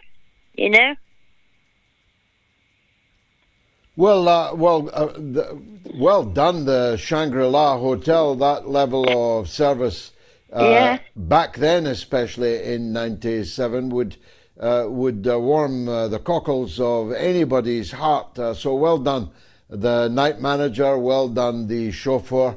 Well done, the staff at the Shangri-La. I've not actually been in that particular hotel, but I've got to say that Hong Kong is one of the best places I have ever spent time in. It is naturally stunningly beautiful. I mean, everywhere you go, you have a view of the harbour, of the bay, of the islands. It is stunningly beautiful. In January, the climate is very good. Virtually no humidity at all. Some sunny periods and quite a pleasant temperature. So if you are planning on coming to Hong Kong, I'd recommend people do it in January. And of course, it is now a part of China again. It has returned to the motherland. Not completely. The British have still got their ugly nose in the trough and in the judiciary and in the media through their embassies and so on. But soon, not in your lifetime or in my lifetime, but soon, Norma, Hong Kong and Macau will be 100% China again. There's another legend on the line. It's Erebos in New York on Davos and the WEF.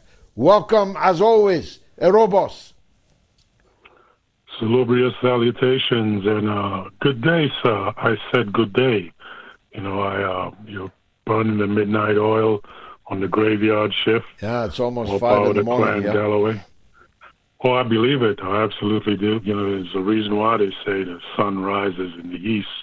You get in the full blast of it, and the trends of the world also rise in the east, which was the importance of New York City at one point in time. and Gay Paris and all these places in terms of forward-facing affairs. I heard the wonderful voice of the original legend, Norma.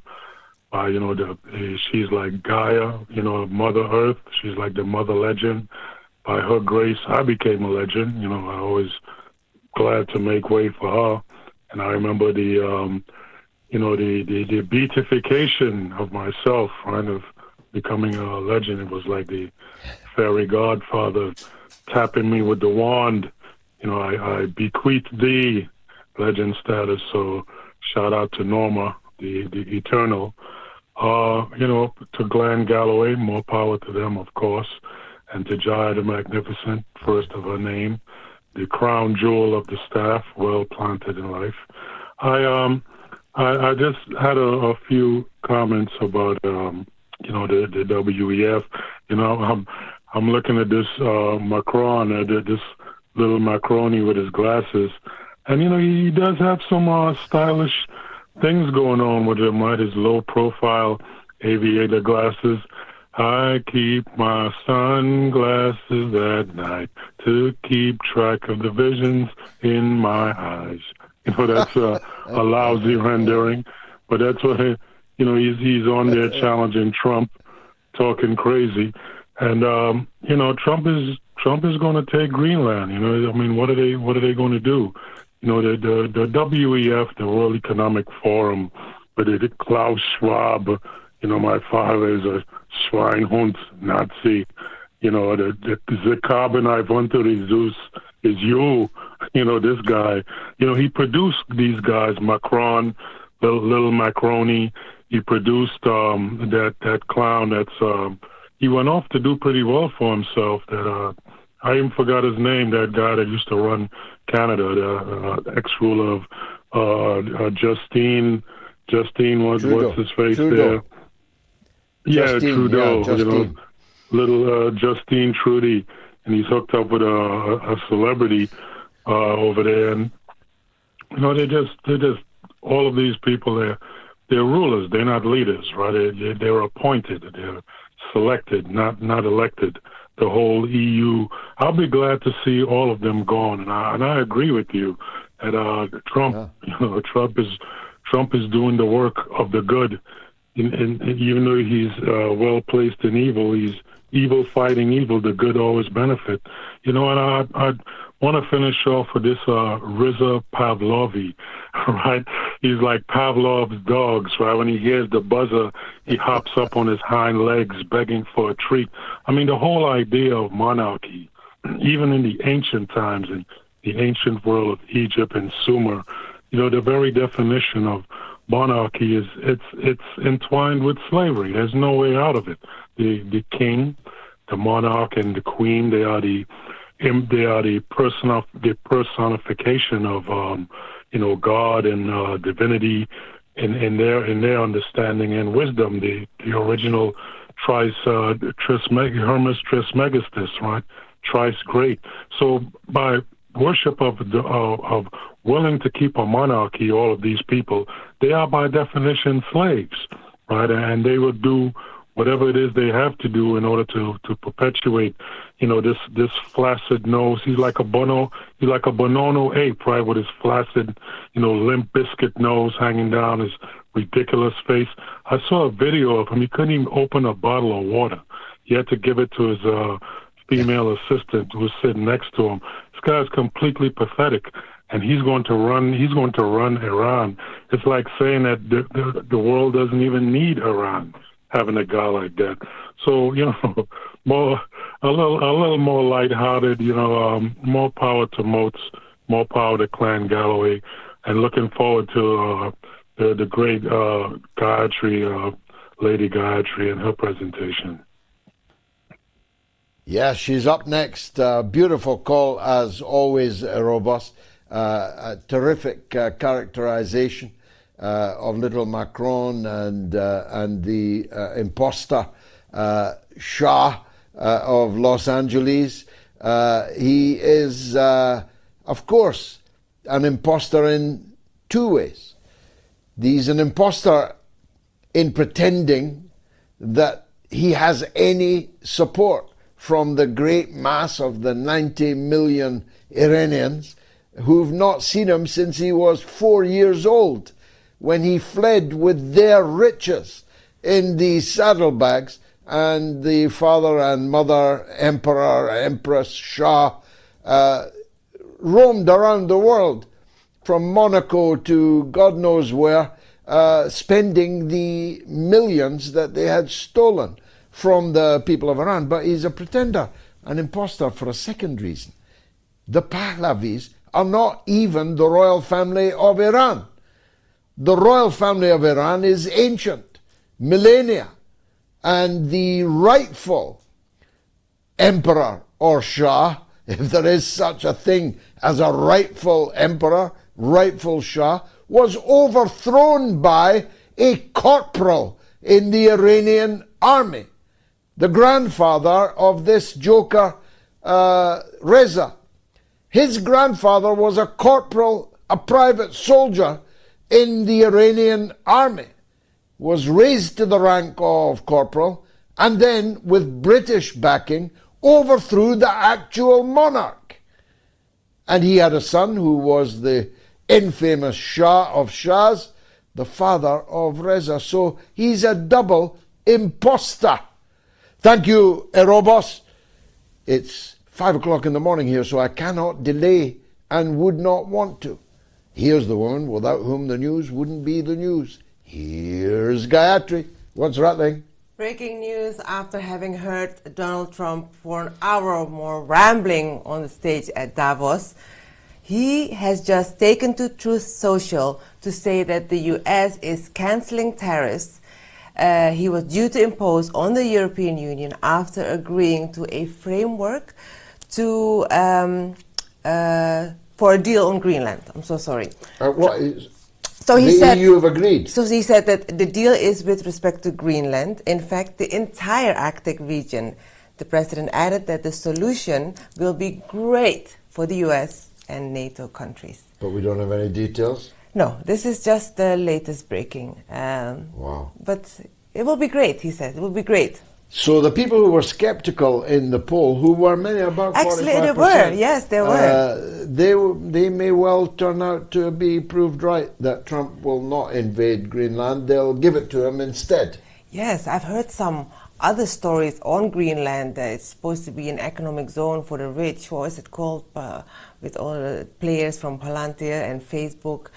Maybe I've dived too deep into the rabbit hole to get into these. Well, it's always a danger. Yeah, it is always a danger. It's equally a danger not to look into the rabbit hole to see if it's actually real. Yeah.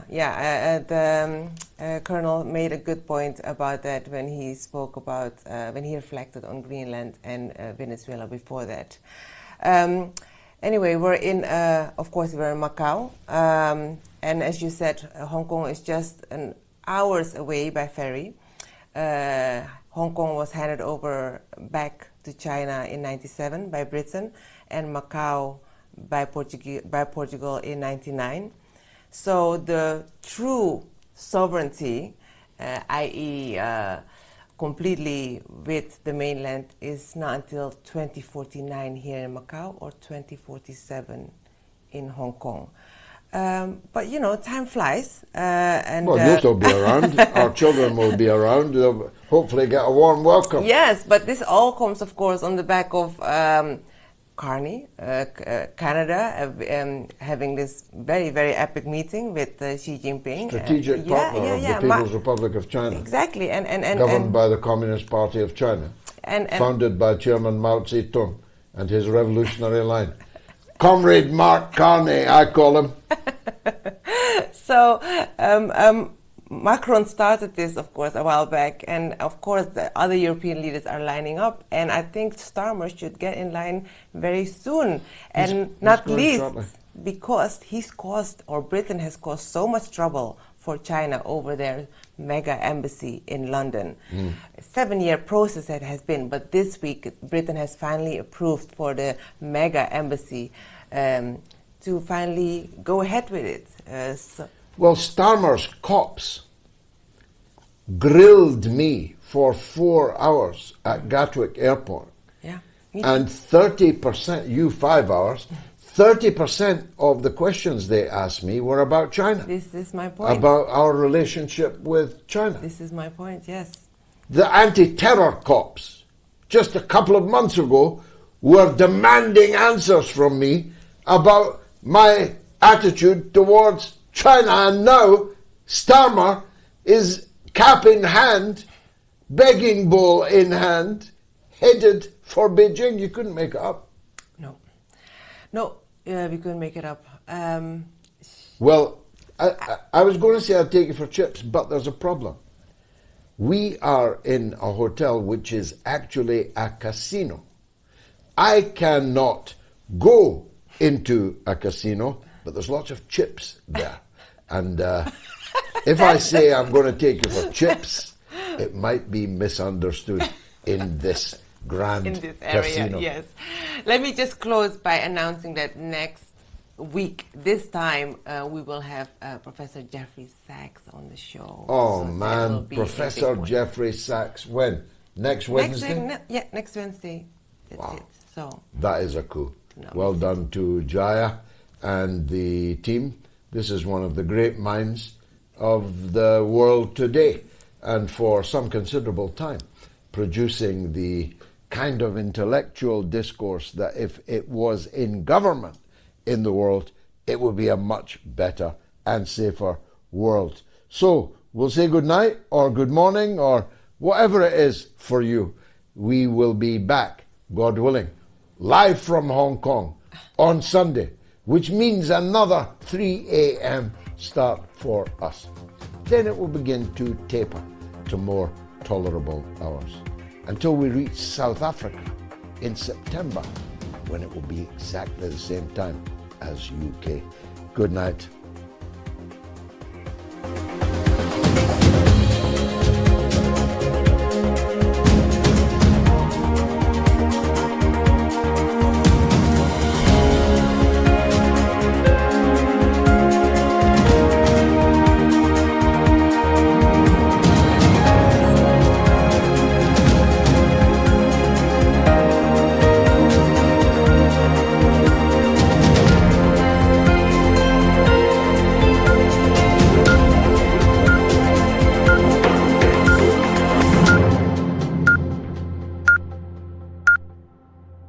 It's the mother of all